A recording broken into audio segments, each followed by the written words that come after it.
பக்கம் எந்த ஒரு இனிமேல் என்ன பண்ணாலுமே நாங்க வெளியே திரும்புறதா இல்ல. கடைசி நாங்க எச்சரிக்கை தான் விடுறோம். நான் மத்தவங்க சொன்ன மாதிரி கேள்வி வினாலாம் எழுப்பவே இல்லை. நான் நீங்க கொடுங்க நாங்க விட்டுறோம் அந்த மாதிரிலாம் எதுவுமே கிடையாது. கடைசியா மத்திய அரசாக இருக்கட்டும் மாநில அரசாக இருக்கட்டும் அந்த பீட்டா என்ஜிஓ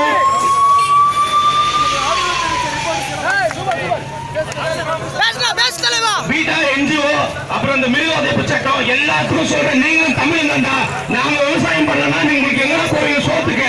நாயங்களா நாங்க எங்களோட வரிப்பணத்துல சம்பளம் வாங்குற நீங்க எங்களோட தமிழ் இப்ப இன்னைக்கு நான் சுதந்திரம் வரைக்கும் நான் எங்களோட வரிப்பணத்துல தின்ன நாயங்களா நீங்க என்னோட கலாச்சாரம் 20,000 வருஷமா நான் தமிழ் தான். என் பாட்டா என் முப்பாட்டா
அவங்களால பண்ண முடியல. வயசாயிருச்சு.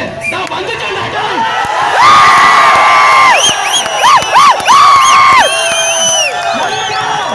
வந்துட்டுமா போயிட்டேன். நான் நிக்கிறேன். மேலு தமிழ நம்ம மட்டும் தான் பண்றோம். நம்ம நாடு நம்ம தமிழகம் நம்ம உலகத்துக்கு எல்லாத்தையும் சொல்லி கொடுத்தோம். தமிழ்டா மகனை இன்னைக்கு தமிழருக்கு ஒரு நம்மளோட அடையாளத்தை அழிக்கிறதுக்கு எப்படி சமாளிக்கலாம்? ஒரு பிரசவமா இருக்கிற என் அம்மா மயக்க ஊசி அம்மாக்கு போட்டு கருவை அறுத்து குழந்தைய குப்பை தொட்டியில போடுற மாதிரி என் தமிழினத்தை அழிக்கிறாங்க.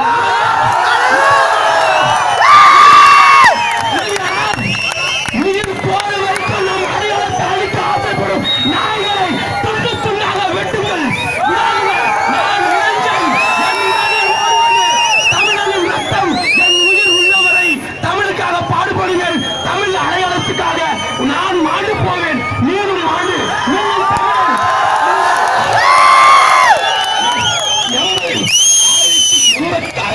1985 இருந்து 95 பிறந்த வரைக்கும் நமக்கு மட்டும்தான் தமிழ்னா என்ன. அந்த இப்ப பிறந்தவங்களுக்கு 95 மேல பிறந்தவங்களுக்குலாம் கோழி விளையாட தெரியுமா? டில்லி ஆட தெரியுமா? கபடி விளையாட தெரியுமா? ஒரு வெங்காயமா தெரியாது. நம்ம பிறந்தப்பதான் நம்மளோட கலாச்சார சீரழிவை கொண்டு வந்தாங்க. புரியுதா? 2000 வருஷம் 2000வது வருஷத்துல அந்த பீட்டா பண்ணி பையன் அவன் வந்தான். 16 வருஷத்துல 20,000 வருஷமா இருந்த நம்ம கலாச்சாரத்தையும் பண்பாடையும் அவன் சீரழிக்கிறான். நான் விட்டுருவோமா? விடவே